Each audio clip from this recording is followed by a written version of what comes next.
వేములవాడలో ఇద్దరు వ్యక్తులపై కొందరు యువకులు దాడి చేసిన ఘటన కలకలం రేపింది. ఇందులో ఒక వ్యక్తి ఆసుపత్రిలో చికిత్స పొందుతూ మరణించాడు.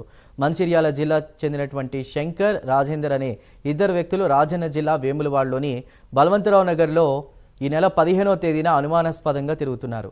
అదే సమయంలో మద్యం మత్తులో ఉన్నటువంటి యువకులను ఎదురుపడడం జరిగింది. దీంతో యువకులు ఇద్దరు కూడా అపరిచిత వ్యక్తుల బట్టలు విప్పేసి విచక్షణారహితంగా దాడి చేశారు. దాడిలో తీవ్రంగా గాయపడ్డ ఇద్దరిని ఎంజీఎం ఆసుపత్రికి తరలించారు. ఇక ఇద్దరు వ్యక్తుల్లో ఒకరైన రాజేందర్ చికిత్స పొందుతున్న సమయంలో మృతి చెందాడు. మంచిర్యాల జిల్లా నుండి ఇద్దరు వ్యక్తులు వేములవాడకు ఎందుకు వచ్చారన్న కోణంలో ప్రస్తుతం పోలీసులు దర్యాప్తు చేస్తున్నారు. మద్యం మత్తులో దాడి చేసిన యువకులు ఎవరన్న దానిపై కూడా పోలీసులు విచారణ చేపట్టామని తెలిపారు.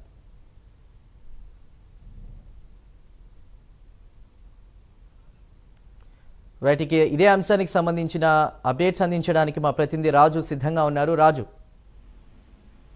రాజన్న సిరిసిల్ల జిల్లాలో దారుణ ఘటన చోటు చేసుకుంది. జిల్లాలోని వేములవాడ పట్టణంలో గత 4 రోజుల క్రితం యువకుల దాడిలో రాజేందర్ అనే వ్యక్తి గాయపడి వరంగల్ ఎంజీఎం ఆసుపత్రిలో చికిత్స పొందుతూ ఈ రోజు మరణించడం తెలుస్తుంది. మొత్తానికి స్థానికుల కథనం ప్రకారం వేములవాడ పట్టణంలో భగవంతరావు నగర్ అనే కాలనీలో తెల్లవారుజామున స్థానిక యువకులు మంచిర్యాలకు చెందిన శంకర్, రాజేందర్ అనే ఇద్దరు వలస కార్మికులుగా అనుమానిస్తూ ఈ నెల 15వ తారీఖున మద్యం మత్తులో చితకబాదారని తెలుస్తుంది. ఆ దాడి జరిగిన తర్వాత స్థానికుల సమాచారం మేరకు పోలీసులు చేరుకొని గాయపడిన ఇద్దరిని వరంగల్ ఎంజీఎం ఆసుపత్రికి తరలించి చికిత్స అందిస్తున్నారు. ఈ నేపథ్యంలో దాడిలో తీవ్రంగా గాయపడిన ఈ రాజేందర్ అనే వ్యక్తి ఇవాళ చికిత్స పొందుతూ ఈ రోజు మరణించాడని తెలుస్తుంది. మృతి చెందిన ఈ రాజేందర్ మంచిర్యాల జిల్లా వెంకటపురం గ్రామానికి చెందిన వ్యక్తిగా పోలీసులు అయితే గుర్తించారు.